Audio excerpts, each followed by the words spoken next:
미래세 은퇴연구소 번개맨 이상건입니다. 안녕하십니까. 투자 만렙 박용호입니다. 죄송하지만 우리 투자 만렙님은 올해 나이가 어떻게 되시나요? 네, 한국 나이로 51세입니다. 혹시 그 유명한 X세대? 예, X세대 제가 제일 벌써 시니어라고 X세대가 그 50대에 진입을 했군요. 네. 그럼 이제 노후 준비를 본격적으로 하시고 계실 것 같은데 예, 뭐 투자는 나이가 어떻게 하고 있고요. 계십니까? 네. 예. 저는 뭐 투자는 남들이 하는 거는 다 하는데요. 일단은 뭐 주식을 기본적으로 좀 하고요. 직접 투자하시나요? 네, 직접 투자도 하고 예. 그다음에 아무래도 이제 연금이 있으니까 연금에서 뭐 펀드라든지 이런 간접 투자 상품 이용해서 또 거기서 또 투자를 좀 하고 있습니다. 그럼 ETF는 안 하시나요? ETF는 최근에 좀 하기 시작했습니다. 예. 뭐 어떤 ETF 하시나요? ETF를 이제 요새 많이 알려져 있는 게 이제 성장형 테마형 ETF지 않습니까? 예. 테마틱 ETF 뭐 이런 것들 예. 여러 가지 좀 하고 있습니다. 아무래도 예. 미래 성장을 좀 쫓아가기 위해서 뭐 노력 좀 하고 있다고. 제가 그 투자 만렙님한테 투자 물어본 거는 종목을 물어보려고 그러는 것이 아니라 저희는 투자를 통해서 여러분들의 노후 자산을 증식시키는데 많은 고민을 하고 같이 노력을 하려고 합니다. 그래서 오늘은 저희가 어떤 주제로 선택할까 고민을 했는데 뭐 저희 연구소에서 보기에 지금은 우리가 어떤 투자의 역사에서 큰 어떤 변곡점, 뭐 패러다임의 전환점, 네, 그렇습니다. 뭐 큰 어떤 해외과 같은 격동의 시기인 것 같다는 생각을 저희는 하게 됐어요. 왜냐면은 뭐 금리는 뭐 제로가 된 건 다 알고 계시잖아요. 근데 사실은 혹시 경제학과 대학원 석사시죠? 경제하셨죠? 예, 석사입니다. 경제학에서 금리 제로라는 것 자체가 사실 있을 수 없는 거 아닙니까? 뭐 있을 수 없다기보다는 정말 경제학 교과서에서 금리 제로를 놓고 이렇게 가정을 해서 배웠던 기억이 없습니다. 그렇죠. 예. 그리고 또 인구가 줄고 있습니다. 우리나라도 이제 본격 시작될 것 같은데 그 현대 경영학의 아버지라고 불리는 피터 드러커 박사는 이런 얘기를 했었거든요. 앞으로 그 선진국이 고령화되면서 사람들이 죽는 것은 집단적으로 자살하는 것과 같다. 이런 식의 표현을 썼었습니다. 근데 우리나라가 이제 그런 사회가 왔습니다. 그 다음에 그 1920년대 스페인 독감 이후에 이번에 코로나19 바이러스가 전 세계에 창궐을 하고 있습니다. 이게 그러면서 실물 경제 굉장히 어둡게 하고 있는데 그러다 보니까 사람들의 소득이 안 늘어요. 이자는 받을 수 없고 소득도 늘지 않고 인구도 늘지 않는 이런 우리가 인류가 처음 경험하는 우리 현장에 바로 지금 서 있습니다. 그래서 저희가 오늘 이 얘기에 대해서 이런 식의 어떻게 투자 전략을 짜야 되는지 노후 준비를 위한 투자를 어떻게 해야 되는지 그 전략을 소상히 말씀해 주실 분을 모셨습니다. 어떤 분이시죠? 미래세 은퇴연구소의 김경록 소장님이십니다. 네, 미래세 은퇴연구소 김경록 소장님을 모시겠습니다. 안녕하세요. 네, 안녕하세요. 그 최근에 그 금리, 소득, 인구 이거 관련돼서 그 제로 모멘텀이라는 그 표현을 쓰신 것 같은데 직접 만드신 거죠? 예. 딴 데 나온 거 어서 베끼거나 가져온 거 아니시죠? 예, 아닙니다. 스스로 창하는 개념이신 거죠? 그럼 먼저 우리 제로 모멘텀 사례 그 얘기부터 듣고 시작하도록 하겠습니다. 뭐 수축 사이 이런 이야기도 있고요. 그다음에 제로 성장 이런 이야기도 있는데 이제 모멘텀이라는 거는 에너지가 사라지는 게 모멘텀이라고 그럽니다. 예를 들어 우리가 자동차 충돌 테스트를 할 때 시속 60km로 달려오다가 갑자기 벽에 부딪히면서 속도가 0km로 줄어드는 것. 이런 것들이 이제 모멘텀이 사라졌다고 그러거든요. 제로 성장이라고 하면은 예를 들어 우리가 금리가 더 이상 마이너스가 안 된다 이런 거는 성장이라고 하기 어렵기 때문에 이거 표현하기가 힘듭니다. 예. 그래서 이제 소득 같은 거나 이런 거는 이제 성장이라는 표현을 쓸 수가 있는데 뭐 그 금리가 뭐 계속 떨어지다가 멈추었다. 떨어지기를 멈췄다. 이것은 이제 모멘텀이 사라졌다고 그러거든요. 그래서 좀 더 이제 포괄적인 의미로 모멘텀이라는 용어를 쓰기로 했고요. 제가 이게 제로 모멘텀이라는 이제 쓰임을 이제 생각하게 된 것은 이게 우리나라 경제가 이전부터 조금 문제는 있었습니다. 이제 저성장으로 연착륙하느냐 문제가 이제 계속 있었던 것이죠. 뭐 2%, 1% 성장할 거라는 거는 알고 있었는데 코로나19가 닥치면서 이게 연착륙 속도가 훨씬 빨라져서 거의 경착륙에 가깝게 되었습니다.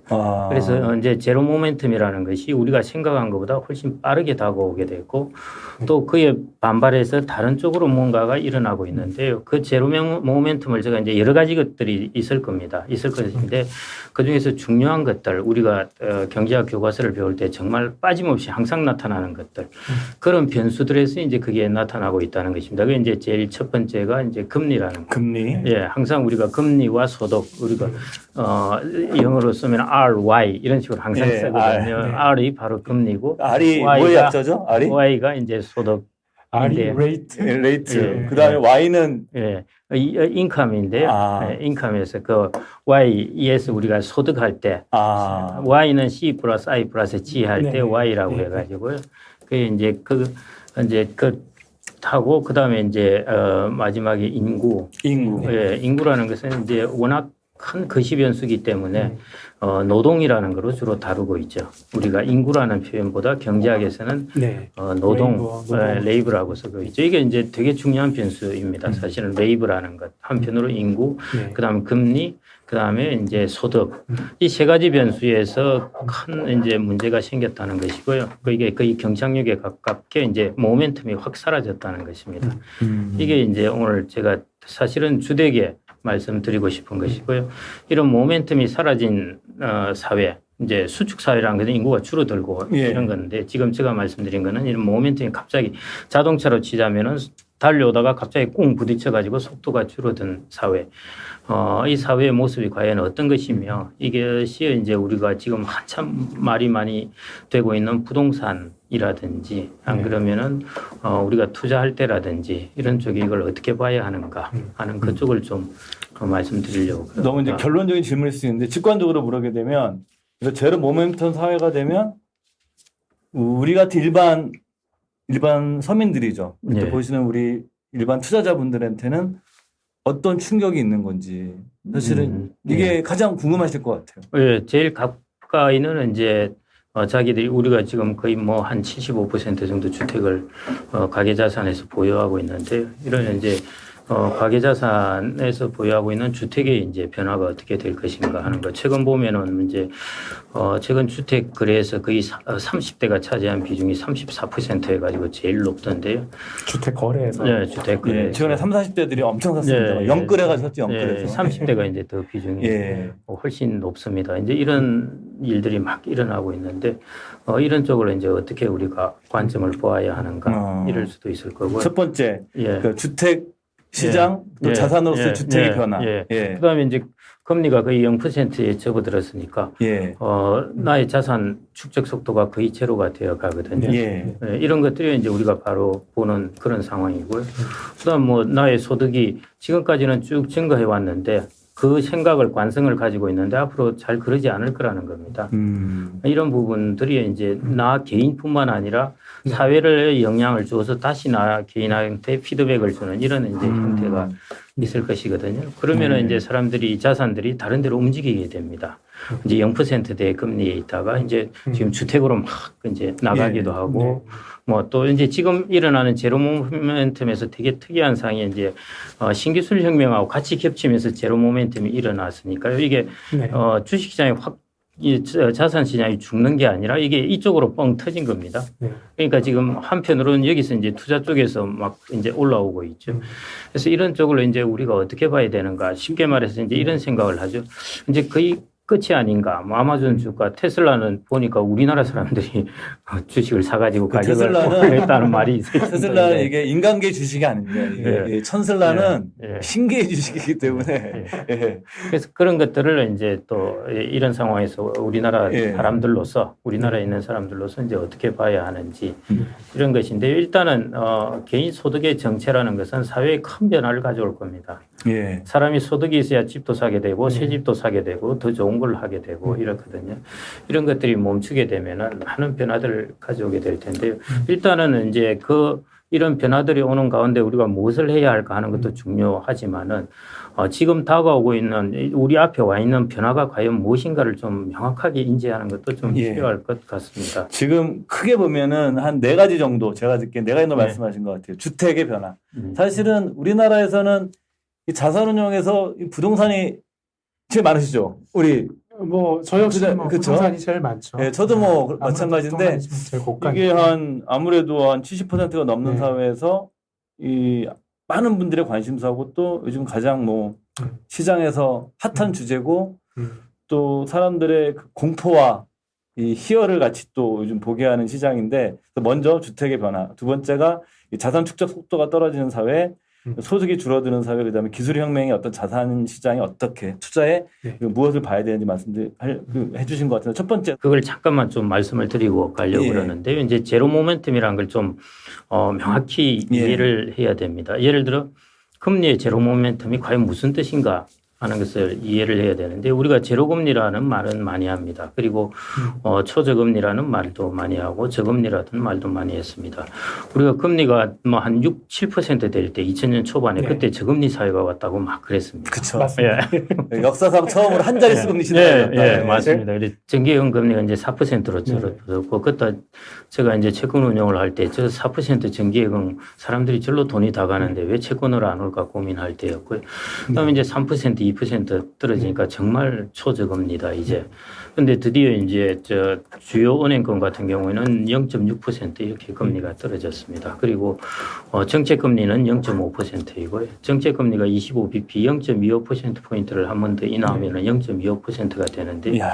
이거는 우리나라의 경제 상황 컨디션으로서는 거의 제로 금리.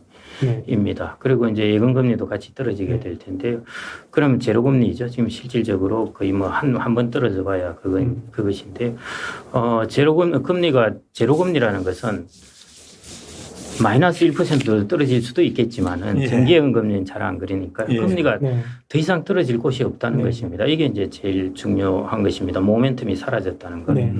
올 때까지 다 왔다. 네, 이전 같은 경우는 8%가 저금리라고 했는데 4%가 왔고 이것도 저금리라고 했는데 2%가 왔고 이거 진짜 초저금리라고 했는데 0.6%가 온 겁니다. 이 모멘텀 제로라고 이제 말씀하신 거예요. 예. 사람들은 이제 네. 계속 이제 금리가 지금까지 쭉 금리가 떨어져 오면서 돈을 빌려도 이자 부담은 동일하다. 그것든지 줄어들든지 하는 이런 생각을 가지고 있거든요. 이런 것이 앞으로도 관성적으로 옛날의 기억 때문에 계속 될 거라고 생각하는데 이제 그런 상황이 아니라는 거죠. 금리 모멘텀. 예를 들어 이런 겁니다. 지금까지는 전세 가격이 계속 올랐어요. 왜냐하면 금리가 떨어지니까요.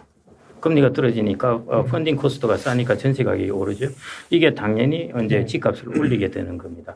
근데 지금 이제 금리가 제로금리처럼 떨어져서 전세 가격이 많이 올라와 있다. 네. 그럼 이게 추가로 떨어져야 이게 또 올라갈 네, 모멘텀이 사라지는데요. 이제 한 예로 이런 모멘텀이 사라진다는 것입니다. 그게 이제 금리에서 제로금리라는 것은 금리가 더 추가로 하락할 모멘텀이 없다라는 것입니다. 이게 이제 좀 첫 번째로 중요한 부분으로 말씀드리고 싶고요. 그 다음에 이제 개인 소득, 저는 이제 우리 국가의 전체 소득, 우리가 GDP라고 그러죠. 예. 그런 총 생산 이런 게 아니라 개인들이 1인당 갖는 이제 소득이 있습니다.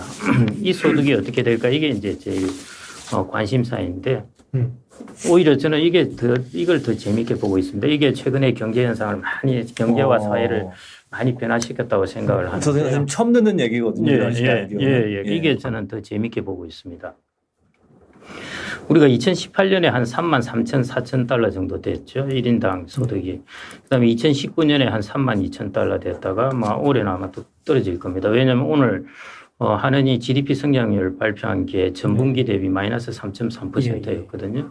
1분기가 마이너스 1.3%니까 연속해서 지금 마이너스입니다. 한은이 예측한 것보다 훨씬 많이 떨어졌죠. 1인당 소득 더 떨어질 수밖에 없습니다. 올해는 그래서 이제 더 떨어지게 될 텐데 우리나라가 1인당 소득이 한 2005년, 6년을 넘으면서 이게 3만 달러를 향해서 확 올라오기 시작합니다. 2만 7천 달러, 8천 달러, 3만 달러, 3만 3천 달러 이렇게 막 올라오거든요. 그게 2015년 이때부터 최근 한 5, 6년 동안 증가한 현상입니다. 예. 일본이 이제 90년 초에 소득 3만 달러를 돌파하면서 94년에 소득이 4만 5천 달러 정도 선까지 가게 되었습니다. 그래서 일본 같은 경우에 그때 이제 나온 이야기가 뉴 리치 신부자층의 탄생 이게 그때 나왔었고요. 그래서 여자 펀드 매니저가 연봉을 30억 원을 받아서 했다. 그리고 그 당시에 이제 유행했던 것 중에 하나가 여성들이 외제차를 사는 것들 이런 것들이 이제 3만 달러 선에서 막 생겨나기 전 세계 명품 소비 1위였던 그렇죠. 명품 소재. 예. 그게 이제 우리나라가 가만 보면은 최근 5년 동안 쭉 그런 것들이 많이 일어났습니다. 당연히 집에 대한 수요도 똑같죠. 집도 제한하니까요. 좋은 집에 살고 싶고 이런 수요가 생겨난 것인데 일본이 이제 90년대 이후 어떻게 됐냐? 보시면은 그 4만 6천 달러나 되는 1인당 소득이 지금 한 3만 7천, 3만 8천 달러 이선입니다. 네. 30년 지났거든요. 네. 일본은 30년 지났는데 1인당 소득이 그 수준에 머물러 있습니다. 하나도 안 늘어난 거네요. 예, 안 늘어난 거죠. 그게 이제 뭐 이런저런 이유가 있긴 하지만은 기본적으로 하여튼 상황이 이제 그렇게 되었습니다. 그래서 우리나라하고 또 1인당 소득이 해봐야 한 5천, 6천 달러 정도 차이 날 정도로 이렇게 갭이 많이 줄어들었거든요. 그래서 일본은 이제 90년 중반부터 일어난 게 아시다시피 다이소에 그 뭐 하쿠엔샵 초저가 가격혁명이란 말이 처음 나온 거죠, 일본에서. 백엔샵 해가지고 그 다음에 이제 그 유니클로에서 이제 저가 상품들 나오면서 패스트 리테일. 그것들이 이제 그게 이제 일본이 그 뒤에 일어난 현상입니다. 우리나라 같은 경우가 지금 이제 사람들이 어떤 모멘텀을 생각하냐면 과거 5년 동안 있던 모멘텀이 여전히 가지고 있습니다. 임금 상승률도 매년 한 5%씩 올라갈 것이다. 이런 생각을 가지고 있고 나의 개인 소득이 거의 한 2만 5천 달러에서 한 3만 달러로 3만 3천 달러까지 증가했는데 이게 또 계속 증가해서 뭐 한 10년 지나면 한 4만 달러 넘어갈 것이다. 이런 생각이 뇌리에 있는데 그게 이제 모멘텀이 제 판단에는 제로에 들어왔다는 것입니다. 그러니까 왜 증가하지 않을 거라고 보시는 거죠? 일단은 우리나라 성장률 코로나 바이러스 충격으로 성장률이 한번 크게 꺾였습니다. 그게 아니더라도 우리나라 전체 성장률은 이미 2%, 1%대로 접어들기 시작했거든요. 그게 이제 제조업 국가에서 항상 보이는 현상입니다. 그 이태리에서도 그랬고요. 뭐 영국에서도 그랬고 그런 현상들이 항상 일어나 왔습니다. 우리나라가 이제 그런 걸 외환위기나 이런 걸 잘 극복해서 글로벌 금융위기 그런 상황들을 겪으면서 이게 조금 미뤄져 왔는데 이건 저는 뭐 3만 달러 제조업 국가의 3만 달러 트랩이라는 것은 항상 있는 이야기입니다. 1만 달러 트랩, 3만 달러 트랩 이런 것들이 꼭 있거든요. 그래서 우리는 1만 달러 트랩은 외환위기를 겪으면서 쉽게 극복을 해버렸고 점프를 해버렸습니다. 그다음에 이제 3만 달러 트랩이 있는데 이거는 정말 이제 만만치 않은 곳입니다. 이거야말로 이제 선진국들도 정말 고전을 하는 그런 트랩이거든요. 그게 이제 우리나라가 여기 들어왔다는 것이니까요. 그래서 우리나라 과거에 한 5, 6년 동안 이렇게 쫙 1인당 소득이 정말 무섭게 그래서 대만을 완전히 추월을 하면서 2000년대부터 대만의 1인당 소득을 우리나라가 추월합니다. 추월해가지고 막 쫙 앞질러 버리거든요. 세계적인 나라죠. 예. 그래서 이때 소비라든지 주택 수요라든지 이런 것들이 앞으로도 지속될 거라는 생각을 가지고 있는데요. 오늘 이렇게 그 한은에서 GDP 성장률 한은이 생각한 것보다 훨씬 낮게 마이너스 3.3% 이렇게 나오고 한 것들이 이제 그런 것들에 브레이크가 걸리기 시작한다는 것입니다. 그러면은 어떤 일이 일어나냐 하면은 정말 이런 때는 양극화가 일어납니다. 네. 이건 정말 될 놈들은 왜냐하면은 높은 고소득자들은 또 이런 데 유지가 되니까요.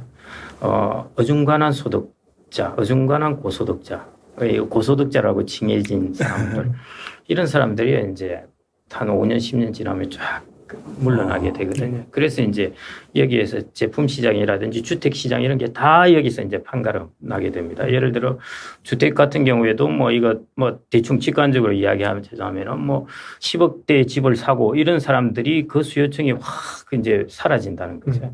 대신 아주 고가의 주택 수요를 살 사람들은 50억, 100억짜리를 살 사람들은 뭐 계속 줄을 서고 있는 반면에 어중간한 가격대를 살려는 사람들 지금 30대들이 막 이렇게 사고 하는 이런 것들이 향후 이제 충격을 받을 수 있다는 겁니다. 그 말씀을 들으니까 생각나는 게 어떤 것을 읽었는데 요즘 세상에 억만장자가 되기보다 백만장자가 되기 어려운 세상이다. 그러니까 이제 뭐 구글이나 이런 창업자들은 어머 슈퍼 밀리언이 되는데 근데 백만장자는 서민들이 10억을 열심히 모으는 게 어려워진다. 맞습니다. 그 많이 생각나요. 그 뭐 정말 재미있고 정확한 표현인 것 같은데 그래서 이제 그런 세상이 올 거라는 겁니다. 이게 이제 모멘텀이 제로 되는 개인 소득이 제로 모멘텀 되는 세상에서의 우리가 고민해봐야 될 것 같고요. 그 다음에 이제 세 번째 모멘텀 제로가 인구인데 이거는 하도 말을 많이 해서 뭐 많이는 안 하겠는데 2020년 이때가 이제 재밌는 타임이라서 재밌는 구간이라서 제가 말씀을 드리는데요. 우리가 생산 가능 인구하면 15세에서 64세라고 그러는데 15세에서 우리나라는 대학 진학률도 75% 이르기 때문에 뭐 25세 이전의 사람들이 취업하는 비율은 별로 안 높습니다. 그러니까 실질적으로 한 25세에서 64세 정도가 이제 생산 가능 인구라고 보면 되는데요. 이 생산 가능 인구가 올해, 내년, 뭐 하여튼 2020년을 전후해서 2, 3년 동안은 증가하지 않는 그냥 그 정도 수준에 머물러 있습니다. 머물러 있고요. 그게 이제 계속 증가폭은 줄어들지만 그래도 증가해 오다가 이제 증가를 뚝 멈춰버린 거죠. 네. 우리가 뭐 15세, 64세는 조금 더 빨리 되는데 25세에서 64세는 여기 이제 멈춰버렸습니다. 그런데 이제 2024년부터는 정말로 이제 우리가 그 이전에 막 이렇게 네. 막 그 높은 언덕을 자전거 타고 내려가듯이요.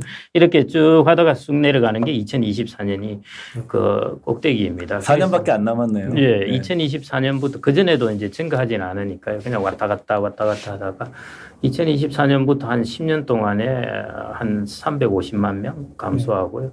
거기서 끝나면 아무 문제가 아닙니다. 그 이후 또 10년 동안 또 400만 명 감소하고요. 그 이후 또 10년 동안 또 400만 명 넘어 감소합니다. 1000만 명이 넘네요, 단순 계산으로. 그렇죠. 그래서 40년 동안, 과거 40년 동안, 앞으로의 미래 40년 동안 보면은 25세에서 64세 인구가 과거 40년 동안에도 한 1,500만 명 감소했고요. 네. 앞으로 앞으로 40년 동안도 대략 한 1,500만 명 이렇게 감소하게 됩니다. 제가 아마 그 정확한 수치는 예. 과거 40년은 1,600. 그 다음에 앞으로의 40년은 1,400인데요. 앞으로는 40년 이후에도 계속 감소하니까요. 그러니까 뭐 아주 다른 세상에 오게 되는 거죠. 그런데 인구 감소, 이 생산 가능 인구 감소는 다른 무엇보다 이제 어떤 데 영향을 주냐 하면은 이게 우리가 이제 막 기술 혁신도 하고 그다음에 그 경제가 또 새로 탈바꿈도 하고 하면서 이제 성장을 막 하려고 하거든요.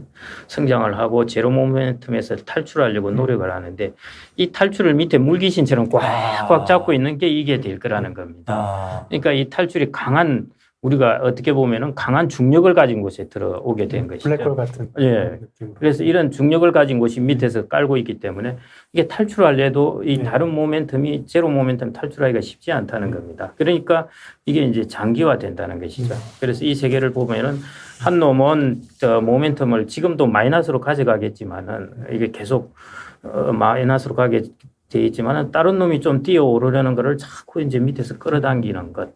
그다음에 이제 제일 우리가 간과하기 쉬운 게 1인당 소득 모멘텀이 사라진다. 증가하는 것들이 사라지는 것들이 우리 각 사회에서 보여줄 영향들이 아주 크게 지금부터 나타나게 될 것이라는 것이고요. 그런 게 이제 일본 사회에서 어떻게 벌어졌는가, 미국의 80년대 어떤 일이 일어난가, 영국이 60년대, 70년대, 80년대에 어떤 일이 일어났는가 하는 것들을 보면은 알 수가 있습니다. 그런 현상들이 이제 좀 일어나게 될 것이라는 것이고요. 이제 금리라는 것은 단 한 큐에는 자산 가격을 많이 올리게 되지만은 이제 추가적인 힘이 사라졌을 때 우리 한 큐에 올라갔을 때 지금 사람들은 다 이 힘이 지속될 거라고 다 관성을 생각을 하게 되거든요. 근데 이제 한 6개월, 1년 동안은 뭐 제로금리에서 난리일 겁니다. 왜냐하면은 가격을 제대로 밸류에이션을 하기가 쉽지가 않으니까요. 근데 이제 이게 한 시간이 한 1년 정도 지나고 가만 쳐다보고 있으면은 냉정을 되찾아서. 예, 이게 이제 추가적인 뭔가 모멘텀이 있는 것도 아니고 이제부터는 내가 부채를 증가시킨다고 하면은 이자 금액이 싸지는 것도 아니고 이전 같은 경우에는 부채를 증가시켜도 금리가 더 떨어지니까 총 이자 금액은 더 싸지고 그대로이든가 그랬거든요. 이제 그런 사회들이 이제 좀 사라지게 된다는 것이죠. 그래서 이게 이 세 가지의 제로 모멘텀 사회라는 것이 도대체가 어떤 것인가 하는 것을 이제 일단은 좀 명확하게 이해를 하고 있으면은 그 다음에 앞으로 벌어질 것들이 예를 들어 양극화라든지 이런 문제들이 이제 자연적으로 나오지 않을까 싶습니다. 지금 어떤 제로 모멘텀 사회의 일종의 그 개념정의 어떻게 봐야 되는지 일부러 말씀해 주셨는데 크게 사실 투자의 시각에서 두 가지가 궁금할 것 같아요. 이게 자산 시장에 도대체 어떤 영향을 미칠 것이냐. 네. 주식이나 주식이나 부동산 이런 자산 시장에 어떤 영향을 미칠 것이냐. 네. 그리고 그렇다면 이 자산 시장에 미치는 영향에 맞춰서 내 돈을 정작 중요한 건 내가 흐름에 맞게 돈을 벌어야 되지 않습니까? 투자관님요? 네, 네. 어떻게 생각하세요? 네. 네. 중요한 건 돈을 벌어야죠. 돈을 벌어야 우리가 안정적인 노후 생활을 할 수 있으니까. 그래서 두 번째로 이제 어떤 투자 전략 네. 이렇게 좀 나누어서 네. 먼저 이제 그 자산 시장에 네. 미치는 영향 네. 이 부분부터 한번 그림을 그려주시고. 예, 예. 뭐 예. 투자 전략하고 같이 어차피 연결돼 있을 것 같은데 예. 부동산 시장 제가 저번에 이전에 한 몇 달 전에 팟캐스트에 나왔을 때 그때 한번 질문을 하셨죠. 금리가 한 번 더 인하가 되면은 주택 시장은 어떻게 될 것인가. 그때 이제 제가 한 번 더 인하가 되면은 가격은 한번 뛰게 마련인데 그 다음은 이제 잘 모르겠다 그런 말씀을 드린 것 같은데 그래서 부동산에 영향을 주는 주요 변수가 사실은 주택에 영향을 주는 주요 변수가 이제 금리, 그 다음에 이제 소득입니다. 소득. 그 다음에 인구나 가구. 네. 그런데 방금 말씀드렸듯이 매크로하게 영향을 주는 이 세 가지의 모멘텀은 다 제로라는 것이거든요. 네, 모멘텀이 제로, 이게 모멘텀이 제로가 되겠면 주택 가격 상승의 모멘텀도 제로인 겁니다. 다만 이제 수급이라는 이런 요인들, 뭐 여러 가지 정책적 요인들 이런 것들이 이제 가격 변화를 약간 변화시킬 수는 있겠습니다만은 매크로하게 보는 요인들은 일단 모멘텀을 다 제로로 만들어 버렸습니다. 펀더멘탈 측면에서는 그런 변수들이 미칠 힘이 굉장히 약해지는 거죠. 그러니까 이제 수급이라든지 부동산 정책이 미칠 영향 정도가 남아 있는 것이고요. 지금까지는 저금리의 파워가 저금리 영향이 없었다고 그러지만 실질적으로 그래프를 그려 보면요, 저금리 영향이 아주 파워풀했습니다. 네. 그러니까 보통 저희가 이제 자산을 이제 그 평가한다, 밸류에이션 한다라고 얘기했을 때 그 금리를 상당히 기준을 놓고 보지 않습니까? 그래서 과거에 금리가 계속해서 떨어지는 변화가 있는 그 동안에는 금리가 떨어지면서 반대로 자산 가격이 오르는 효과가 생기니까 그런 변동성이 있는데 소장님 말씀하신 것처럼 지금 상황에서는 제로 모멘텀에서 그 자산 가격을 올려줄 수 있는 다른 요인, 소득이나 성장 이런 것들도 같이 멈추다 보니까 거기서 이제 그 자산 가격, 부동산 가격 이런 것들의 변화가 이전과 다른. 이제 금리 모멘텀도 제로가 된 거니까 그것도 이제 제로에 영향을 주게 되는 것이고요. 그다음 나머지 이제 두 변수도 마찬가지고 뭐 그렇게 되는데 뭐 전세 가격 우리나라는 전세라는 제도가 특이하게 있지 않습니까? 세계에서 유일하죠. 근데 그 이제 우리가 펀딩할 때 전세 금리가 싸면은 당연히 전세 가격은 오르기 마련입니다. 그게 이제 집값을 오르게 마련이고 하니까 금리 수준은 뭐 당연히 영향을 주는데 이제 제로 금리니까 돈을 빌릴 때 코스트는 싸게 들겠지만은 이전에 비해서 소위 말해 에너지는 많이 사라졌다는 것입니다. 그래서 그 세 가지 주요한 문제 정책 변수, 그다음에 공급 변수 이런 걸 제외한 이거는 수급이거든요. 수요거든요. 수요적 측면으로 봤을 때는 에너지가 많이 사라졌다 이렇게 보기 때문에 저는 뭐 부동산 같은 경우 이제 주택이라고 볼 수 있겠죠. 주택 같은 경우 아까 제가 소득 양극화를 말씀드렸지 않습니까? 그래서 그런 양극화 때문에 이제 고급주택이라 하면은 뭐 20억 이런 거 아닙니다. 거의 50억, 100억 사이 뭐 이런 때. 저는 20억만 돼도 고급주택 같은데. 저도 그런 줄 알았는데요. 얼마 전에 이게 증권사 IB 쪽하고 이야기를 해보니까 뭐 자기들이 집을 지어서 분양을 하면은 뭐 하여튼 100억짜리 집은 불티나게 다 나간다고 합니다. 그래서 그때 제가 자괴감을 느끼고 이게 이래서 이런 사람들하고 같이 있으면 안 되겠구나. 그런 집들이 예전에는 그 별로 이렇게 들어보질 못했었거든요. 근데 요새는 보면은 상당히 좀 많이 있는 것 같습니다. 위치 좋은 곳에만 지으면요. 뭐 남산, 한남동 이런 데만 지으면은 그 수요는 이제 다 있다는 겁니다. 그래서 이제 그런 쪽은 뭐 사실은 경기하고 크게 관계없지 않습니까? 그래서 그런 쪽은 예외로 두고 봐야 되고요. 그 외에 이제 일반인들이 이제 이렇게 막 건드리고 하는 그런 쪽은 좀 모멘텀이 이제 사라지지 않나 이런 생각을 하게 되고요. 이게 뭐 주택 안 좋다면 요즘 다 이게 그 전망 요즘 뭐라 그럽니까? 잘 들으려고 그러지도 않는데 거짓말쟁이가 김 소장님께서 말씀하시는 게 여러분들 가다가 집값이 뚝 떨어진다는 얘기가 아닙니다. 일종의 뭐냐면 고원 같은 거죠. 일종의 오르더라도 굉장히 작을 거고 떨어져도 굉장히 작게 떨어지는 이런 식의 그림인 거고 지금처럼 오르는 그 에너지가 응축된 시장은 이제는 한번 우리 아파트 가격 지수를 그려 보시면 알아요. 우리가 2000년부터 아파트 가격 지수가 어떻게 올랐느냐 하는 걸 그래프를 그려 보시면 이 모양대로 앞으로 오른다 생각하면은 우리는 그냥 지금이라도 집을 사든지 아니면 뭐 집 때문에 나라가 망하든지 지금도 올해 그 국부가 늘어난 것들이 GDP 증가율보다 훨씬 많은 증가율이 부동산 증가율이었거든요. 근데 다시 한번 여러분들 조심스럽게 말씀드리는 건데 그렇다고 해서 이런 전망을 한다 집값이 폭락한다 이런 건 아닙니다. 여러분들께서 항상 이런 거를 좀 나쁘다 그러면 무조건 덜 오를 거다 그러면 폭락 연상하시는 분들이 많은데 그런 걸로 말씀드리는 건 아니고요. 저희가. 그래도 뭐 이전부터 집은 뭐 가격이 폭락 그런 건 절대 네. 일본하고는 다르기 때문에 일본은 네. 워낙 많이 올랐으니까 그런 네. 것이고 우리는 틈틈이 집값을 규제를 합니다. 오르면은 또 네. 들어오고 하기 때문에 그래서 그렇게 막 급등한 적이 없기 때문에 이제 우리나라는 그렇지는 않습니다. 그렇지는 않기 때문에 뭐 폭락한다 그러지는 않을 거고요. 그리고 노후에 뭐 내가 집을 팔고 어디 집 떨어질 것 같으니까 가격 떨어질 것 같으니까 집 팔고 어디 살겠다 이런 생각은 절대 하시면 안 되고 노후에 집 없으면 진짜로 그거는 망하는 케이스라고 보면. 네, 아까 이제 공급 팩터 제외하고는 모멘텀이 저는 제로라고 보았는데 이제 공급 팩터 모멘텀도 사실은 과거보다 나쁠 게 없어요. 과거에는 아시다시피 공급을 제한했지 않습니까? 용적률도 제한했죠. 그린벨트 저렇게 놓았죠. 뭐 다 집 공급을 제한을 하고 있었는데 지금은 그것 때문에 막 온 세상이 시끄럽거든요. 근데 지금은 이제 그걸 풀고 있지 않습니까? 용적률을 높이고 있고 이번에 그린벨트 강남 쪽에 해제한다 할 때 그 반대를 보고 야 역시 강남에 대한 강남 집을 가진 사람의 반발은 정말 대단하다. 경기도에 그린벨트 해제한다면 아무도 이야기 안 해요. 그냥. 이야기 안 하는데. 경기도는 그래서 여기저기 그린벨트 해제하고 있거든요. 근데 서울은 뭐 거기 뭐 여기저기 사실은 그 괜찮은 것도 있는데 그린벨트 녹지 공간이 하여튼 정말 대단하구나 그 반발이라는 거 그래 생각을 했는데 일단 용적률을 이제 많이 완화해서 공급을 할 거거든요. 그러면 공급률 팩트도 과거 5년에 비해서는 완전히 달라진다는 겁니다. 근데 그렇죠. 지금 현재는 지금 엉망이죠. 그 제로 금리도 확 떨어진 데다가 공급까지 제한되고 하니까 지금 거의 이건 아노미 상태입니다.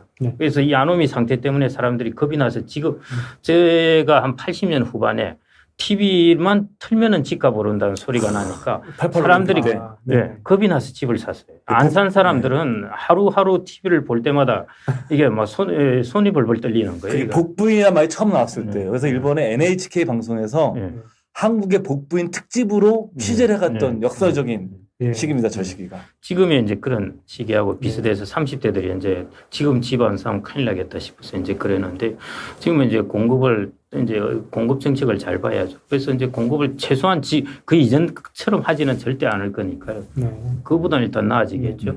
그 다음에 이제 다른 요소에서 제로 모멘텀 팩트가 들어오고 하니까 그래서 막 크게 양극화되기 때문에 중상 아주 최상 아닌 그 집에 대해서는 저는 그렇게 뭐 별로 수익성을 그렇게 별로 안 보고 있고요. 그다음에 이제 아까 주식 말씀을 하셨는데 아까 개인소득 제가 1인당 소득을 말씀드렸지 않습니까? 이 소득이 지금까지 한 5년 동안 90년대 비하면 거의 $10,000 되기 전부터 지금 3만 달러까지 거의 뭐 거침없이 증가한 세계에서 유일하죠. 그렇죠. 빨리 온 경우가. 대만이 뭐 우리보다 1인당 소득이 다 높았었는데 그걸 우리가 2000년부터 추월을 하기 시작했으니까요. 근데 이게 이제 스탑을 하게 되면은 우리가 수요나 이런 쪽에서 많은 영향을 주게 됩니다. 그러면서 한편으로는 경제는 다른 구조로 변해가지 않습니까? 이제 코로나19라는 충격이 빵 오면서 우리가 언택트라든지 뉴 테크놀로지가 한 10년 정도 쭉 펼쳐질 것이었는데 펼쳐질까 말까 뭐 어쩔까 고민을 하던 것이 이제 확신으로 바뀌었고 한 10년 펼쳐질 게 한 2년 만에 펼쳐지고 하니까 압축해서 압축 성장이니까 이제 주가도 많이 오르는 것이거든요. 그래서 그 방향으로 이것도 양극화가 나타납니다. 그래서 앞으로의 세상은 온통 양분화, 양극화 이런 쪽으로 나가기 때문에 어디에 줄을 섰느냐가 이제 나의 돈을 어디에 두었느냐가 이제 아주 중요한 그런 상황이 올 거라는 겁니다. 지금 굉장히 중요한 이렇게 키워드를 제시해 준 것 같으세요. 그러니까 사실 양극화라는 게 사회학자들이 보게 되면 이제 부의 불균형을 얘기하는 거지만 우리가 이 투자의 시각에서는 양극화라는 것은 사실 차별화라는 또 컨셉을 볼 수 있는 거거든요. 그래서 우리가 뭐 부동산 아까 설명해 주셨고 주식 같은 경우는 우리가 어느 쪽에 정말 서야 되느냐, 우리가 어디에 줄을 대야 내 노후 자산을 불릴 수 있느냐, 이게 정말 많은 분들이 굉장히 궁금해하실 것 같아요. 어제도 어디 강의를 가는데 이제 많은 사람들이 사실은 그런 질문을 많이 하세요. 이게 하이테크 뭐 테슬라도 막 신문에 나오고 그랬는데 천슬라. 지금 1600슬라가 됐습니다. 나오는데 이게 지금 사야 하나? 항상 이런 때 나오는 질문입니다. 한 4, 5년 전에 3, 4년 전인가요? 아마존도 그런 이야기를 했습니다. 아마존은 지금 사야 하나. 뭐 이런 이야기를 했고요. 그래서 이제 결국 이게 앞으로 이 시장이 양극화된 게 계속 가느냐 안 가느냐의 질문입니다. 사실은 이게 제일 그 질문을 제일 적나라하게 나타난 게 지금 사도 되느냐 이거든요. 근데 제가 보기에는 의외로 사람들이 생각하는 것보다 소위 말해 속된 말로 될 놈은 계속 되고 우리가 좀 지겨울 만큼 우리가 생각하지 못할 만큼 될 놈은 계속 될 수가 있고 안 될 놈은 생각하지 못할 만큼 정말 처절하게 안 될 수가 있다는 겁니다. 뭐 양분화되는데 그 중에서도 잘 구분을 해야 됩니다. 확실한 놈도 있고 약간 아리까리한 놈도 있고 한데 아리까리한 놈에 들어갈 것인지 조금 더 확실한 놈에 들어갈 것인지 이제 양분화되는 놈 중에 이런 쪽은 이제 조금 뭐 올라갈 수는 있겠죠. 또 가치주가 워낙 언더밸류 돼 있다가 밸류에이션을 찾아서 코로나가 좀 없어지면서 한 번씩 올라올 때가 있거든요. 없어지면서 한번 뛰어오를 수가 있겠죠. 뭐 그 정도이고 그 외에는 이제 크게 이제 바라볼 게 없을 것 같고요. 그러면 이제 이쪽 측면으로 쭉 이동을 해서 봅니다. 예를 들어 테슬라, 아마존, 그다음에 이제 뭐 넷플릭스, 우리가 그다음에 애플 이런 것들이 있겠죠. 그다음 바이오 기업들도 있고 할 텐데요. 이 중에 어느 것들이 이제 테슬라는 저도 잘 모릅니다. 애널리스트가 했고 자동차니까 사실은 물어봐야 되는데 그런데 자동차를 해도 모를 수밖에 없는 게 지금 자동차 애널리스트를 안 한 지가 조금 됐는데 테슬라는 자동차 기계의 문제가 아니라 그렇습니다. 이게 소프트웨어의 문제거든요. 이 OS의 문제가 그거 역시도 이제 플랫폼에 근데 플랫폼이 되려면 그 전에 인공지능이 시내에서도 완벽하게 되어야 돼요. 근데 지금 고속도로나 이런 것도 가끔씩 뻥 나가지고 트럭을 들이받고 그러는데 뭐 고속도로는 뭐 가능합니다. 하는데 진짜 시내에서 들어와서 인공지능이 기능하기 위해서는 이거는 차원이 다릅니다. 우리가 타이어가 제일 비싼 타이어하고 그때 이야기를 했지만은 그다음 아주 그 가격차가 나는 타이어하고 거의 성능차가 1, 2% 차이입니다. 극단적인 상황에서 견뎌내느냐 안 견뎌내느냐로 타이어 차이가 크게 나거든요. 마찬가지 인공지능도 웬만한 거는 이제 만들 수 있습니다. 대부분 다 자율주행 기능이 다 있죠. 있는데 이제 테슬라가 사람들이 기대하는 것은 이제 시내주행도 할 것이라는 것이죠. 근데 이제 그게 이제 가능할 것인가 하는 것인데 인간의 두뇌는 많은 정보들이 들어오면은 필요 없는 것들을 스스로 없애버린답니다. 없애버리기 때문에 엄청난 정보량을 확 줄여버리는데 어림짐작을 하죠. 아직은 인공지능은 이 모든 정보를 다 받아들여서 분석을 해야 되는데 그 많은 정보들을 받아들여서 분석을 하고 하려면은 빅데이터나 이런 걸 하려고 하면은 전기료가 엄청나게 들어가지고 과연 이제 테슬라가 그 부분을 해갈 수 있을지 하는 것들이 인공지능에서 과연 사람의 머리처럼 정보를 추상화하면서 이걸 효율적으로 확 만들어 버릴 수 있을지 그러면은 이제 대박이죠. 그거 보고 이제 지금 들어가는 겁니다. 사실은. 근데 이제 뭐 그래서 이런 거는 이제 그게 가능할지 말지 이제 헷갈리는 거고요. 그거보다 조금 더 확실한 거는 사실은 배터리. 배터리는 부품 소재잖아요. 배터리. OS는 2차 전지. OS는 지가 플랫폼으로 선두로 치고 나가야 되는 소비 기업이지만은 그 밑에 부품을 넣어주는 곳이니까 이제 배터리 같은 경우 물론 이제 그 테슬라도 배터리 기능 그 기술이 좋으니까 저렇게 오르긴 하는데 그 외에도 이제 배터리 같은 게 있을 거고 또 부품 소재가 뭐 있겠습니까? 반도체 같은 거 있겠죠. 그 다음에 고령화되는 데 있어서 우리가 그리고 고령화돼서 안 그래도 헬스케어 바이오 하는 판에 이게 코로나19가 터지니까 제가 가만 보면서 우리나라 바이오 기업을 보면서 이런 생각을 했습니다. 코로나19가 과연 우리나라 바이오 기업에 어떤 영향을 줄까 생각을 했는데 이 기업들이 향후 고령화나 이런 걸 대비해서 뭔가를 만들어낼 자금을 마련해 주는 거예요. 바이오 기업들이 갑자기 최근에 검사 장비 이런 것 때문에 이익이 확 늘어났지 않습니까? 그리고 주가도 오르고 하니까 자본 조달도 잘 되고 하니까 얘들이 자본 확보를 하게 되는 거죠. 그러니까 향후 고령 사회를 대비해서 바이오라든지 이런 제품을 개발하는 데 있어서 야, 이게 정말 재미있는 시기구나. 얘들이 이제 자금 확보를 저렇게 해서 이걸 기반으로 해 나갈 수 있겠구나 해서 이제 수요층은 확실하니까요. 고령 사회에서 뭐 중국만 해도 어마어마한 수요층이 있으니까. 그래서 이제 바이오 중에서도 이제 중국에는 실험을 마음대로 할 수 있으니까. 중국의 바이오 업체라든지. 이런 것들은 이제 좀 그 중에서는 조금은 불확실성이 좀 적다고 볼 수 있죠. 그러니까 떨어졌다 하더라도 다시 치고 올라갈 수 있는 것, 로봇 같은 거라든지. 현재 이익도 나고 있고. 예, 그렇죠. 로봇 같은 경우라든지, 뭐, 클라우드 이것도 사실은 거의 부품 인프라거든요. 네. 예, 인프라에 해당되는 것들은 이 트렌드가 간다 하면은 이 인프라나 부품 소재 같은 이런 쪽으로는 이제 같이 따라갈 수밖에 없으니까 이제 그런 것들은 리스크가 덜할 것 같고 이제 뭐 테슬라라든지 이런 쪽은 뭐 저도 모르겠어요. 그거는 뭐 아무도 전문가일수록 그건 모르니까 여기 물어보는 게 더 나아요.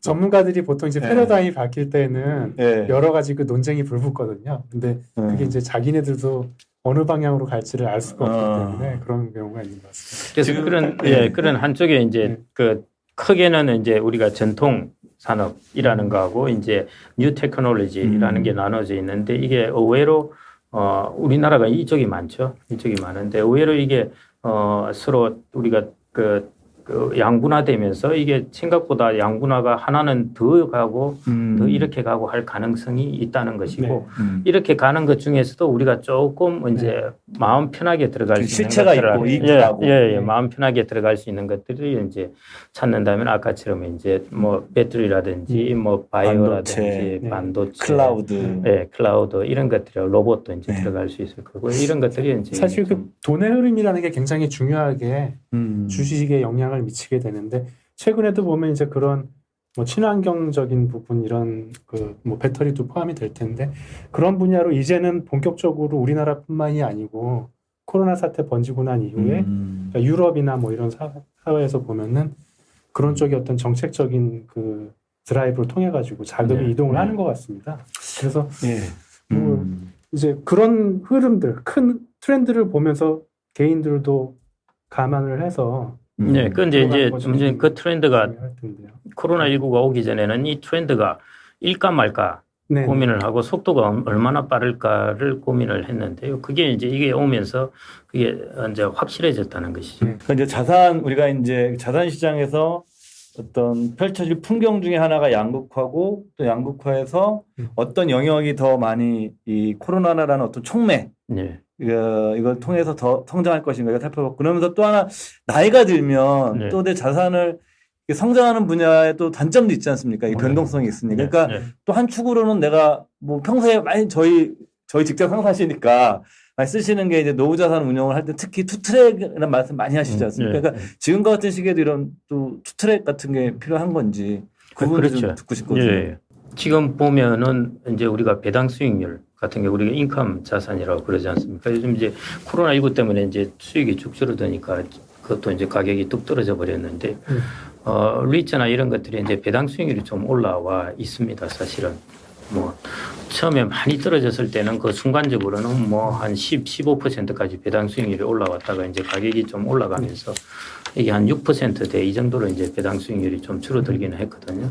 근데 이런 것들은 이제 괜찮을 수가 있죠. 이런 배당 수익률이 높아져 있을 때 이런 것들도 뭐 좀 뭡니까 이게 한편으로 이쪽 성장주에 성장성에 해당되는 나머지 이제 예금을 집어넣을 것인가 하는 것보다는 그래도 이것이 낫지 않을까 그렇게 생각이 듭니다. 그러니까 지금 우리 제로 모멘텀 사회를 얘기하면서 나타날 수 있는 여러 가지 풍경들을 여러분과 같이 얘기를 하고 있는데 시간이 이제 거의 다 돼서 오늘 지금 우리 김 소장님 얘기 들으면서 느끼신 게 뭐 있으세요? 우리 투자만님은? 네, 뭐 사실 자산을 어떻게 구성해야 될 것인가라는 문제로 소장님 말씀하신 게 좀 정리가 되는 듯한 느낌이거든요.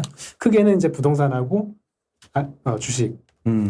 결국 큰 그림은 부동산 쪽에서 조금은 그래도 투자할 수 있는 자산 쪽으로 금융자산 쪽으로 좀 움직이는 그런 개념이 있을 거고 그리고 주식에서 그 금융자산 쪽 내에서는 또 성장을 일정 부분 추종을 하는 부분과 그다음에 소득을 창출할 수 있는 자산을 가지고 가는 부분 그런 쪽으로 좀 정리해 보면 어떨까? 이제 소득 창출 자산 이야기를 말씀드리는 것 중에 하나가 이제 정기예금 금리도 이제 0.6% 정도 되고 또 떨어지고 그럴 거고요. 그다음에 채권 금리도 계속 떨어지더라고요. 지금까지는 금리가 떨어지면 가격이 오르니까 채권의 총 수익률은 괜찮았습니다. 네, 어느 정도. 그런데 뭐 제로 금리는 아니지만은 금리가 제로에 가깝다고 생각되면은 이제 여기서 추가적인 수익의 기회가 별로 모멘텀이 크지가 없습니다. 예, 채권에 대해서도 그렇기 때문에 이제 조금 그 대체에 해당되는 자산으로 좀 옮겨가야 되는 것이고 그게 이제 대표적인 게 아까 말씀드린 이제 인컴 자산인데 그 인컴 자산이 다행히 이제 코로나19 충격 때문에 가격이 떨어지면서 배당 수익률이 조금 올라와 있는 상태이기 때문에 뭐 아직도 이게 이 자산의 가격이 더 하락할까 이런 고민 때문에 그렇긴 합니다만은 그래도 뭐 가격이 조금 하락하더라도 배당 수익률 자체가 아직은 좀 높기 때문에 뭐 그래서 이제 아까처럼 이제 모멘텀에서 금리 모멘텀이 제로가 된 것 때문에 우리가 부동산 성장하는 이쪽 자산에도 영향을 우리가 봐야 되지만은 내가 가지고 있는 채권 자산이라든지 예금 자산에서 옮겨갈 수 있는 것들이 아까처럼 이제 우리가 인컴 자산 쪽으로 옮겨가는 것. 이런 형태로 이제 자산의 무브먼트가 좀 일어나야 되지 않을까. 자산의 무브먼트가 이제 핵심인 것 같긴 한데 실제로 근데 조금 그 큰 그림에서 이제 움직이는 게 현실적으로는 수월하지 않은 측면도 좀 있을 것 같아요. 그러니까 뭐 나이가 든 세대, 그다음에 젊은 세대 조금 다른 측면이 있을 텐데 큰 그림에서 부동산에서 이제 금융자산을 움직인다든지 성장할 수 있는 자산을 움직이는 부분을 좀 구체적으로 좀 이렇게 쉽게 실행할 수 있는 그런 어떤 방법론적인 측면은 그게마다 다를 텐데요. 뭐 예를 들면 부동산 같은 경우는 내가 갖고 있는 집을 뭐 어떤 금방 이렇게 유동화시킬 수 있는 그런 것 아니 그 부동산을 줄이라고 그러니까 자꾸 사람들이 여러 채 가진 사람보다 한 채 가진 사람이 더 고민을 하는데요. 더 많이 고민하시는 것 같아요. 전혀 그럴 필요가 없는 거고요. 집 한 채를 가지고 전혀 뭐 그럴 필요는 없는 것이고 이제 부동산을 여러 채 가지고 있는 혹은 내가 노후를 준비하기 위해서 부동산을 더 사겠다고 하는 이런 쪽으로 이제 축적된 퇴직연금에서 돈을 찾아서 부동산 사가지고 임대업자가 되어서 내가 그걸 인컴을 가지고 살아야지 하는 분이라든지 이제 이런 분들에게 조금 전체 본인들의 자산 비중에서 너무 그런 유동성도 떨어지고 하는데요. 그러지 말라는 좀 뜻으로 말씀을 드리고 그냥 한번 보십시오. 저희 국내 부동산에 이제 우리가 국내에 있는 상가라든지 국내에 있는 예를 들어 10억짜리 아파트를 산다 뭐 이렇게 생각을 하면은 엄청나게 국내 자산에 비유동적인 국내 자산에 집중된 형태입니다. 우리가 간접 투자를 통해서 글로벌 부동산도 다양하게 얼마든지 살 수 있고요. 그런 유동성이 있어서 자기가 필요하면은 언제든지 또 팔 수도 있습니다. 그래서 그런 자산으로 이렇게 부동산도 글로벌 부동산으로 간접 투자 자산으로 해서 정말 철저하게 분산을 해서 가져서 거기서 인컴을 얻는 것이 훨씬 낫다는 거죠. 국내 자산에 지금 제로 모멘텀까지 되어 있는 이런 사회에서 그런 자산을 왕창 사서 하는 것보다는 글로벌하게 제가 부동산 비중을 뭐 글로벌하게 모두 줄이라는 것은 아니고요. 그 부동산도 전체 자산에서 거의 상당히 매력적인 자산입니다. 사실은 땅을 기반으로 하고 있는데 사람이 살고 하는 것인데요. 그래서 그런 자산은 대신 국내에 집중하지 말고 제발 글로벌로 간접 투자 자산으로 쭉 분산을 해놔서 뭐 데이터 창고도 들어가 있고 그다음에 뭐 오피스도 들어가 있고 병원도 들어가 있고 물류센터도 들어가 있고 이런 식으로 이제 분산을 해놓으시는 거죠. 고급 오피스도 들어가 있고요. 이렇게 해놔서 거기서 이제 자기가 배당을 받으면서 이따가 필요하면은 유동성이 있으니까 그때 팔아도 되고 뭐 한 달에 500만 원 필요하면은 500만 원씩 팔 수도 있고 그런 쪽으로 좀 이익으로 하시라는 뜻이고요. 뭐 과감하게 가지고 있는 것을 뭐 이렇게 저렇게 변화시키라는 것은 아닙니다. 저는 오늘 방송을 진행하면서 우리 투자 만렙님도 많이 느끼셨겠지만 저도 사실은 평소에도 저희 소장님이랑 얘기 많이 하니까 저는 느꼈던 게 이런 겁니다. 이게 향후 내 포트폴리오를 짤 때 그 전략을 짤 때 성장과 현금 흐름 이런 거 양극화 이런 것들을 내가 지금 반영시켜야 되겠다. 그리고 성장 쪽에서도 약간 보수적인 면이 있어서 지나치게 꿈만 꾸는 분야보다는 현재 이익을 내면서 실체가 있으면서 성장을 하는 이런 데를 내 포트폴리오에 담아서 운영을 해서 좀 그 시장 초과 수익 추구하고 뭐 캐시플로우 확보하는 전략을 짜야 되겠다 이런 걸 느꼈습니다. 여러분들께서도 들으시면서 투자라는 게 사실 만병통치약이 아니고 만인만색 천인천색입니다. 다 그렇죠. 자기한테 편안한 방법을 근데 근지만 큰 흐름을 생각하면서 나한테 편안한 방법을 찾고 거기서 비중은 조금씩 다를 수 있겠지만 이렇게 전략을 짜나가실 필요가 있을 것 같고요. 저희 미래에셋 은퇴연구소 행복한 은퇴반지소 TV에서는 행울번 TV에서는 투자를 통한 노후 준비라는 캐치플레이를 내걸고 여러분들의 노후 자금을 준비하시고 재산을 증식하는데 도움이 되도록 앞으로 많은 내용을 준비하고 연구하도록 하겠습니다. 오늘 수고 많으셨습니다, 두 분. 예. 네, 감사합니다. 감사합니다. 예. 저희는 이만 물러나고 다음에 또 찾아뵙겠습니다. 감사합니다. 감사합니다.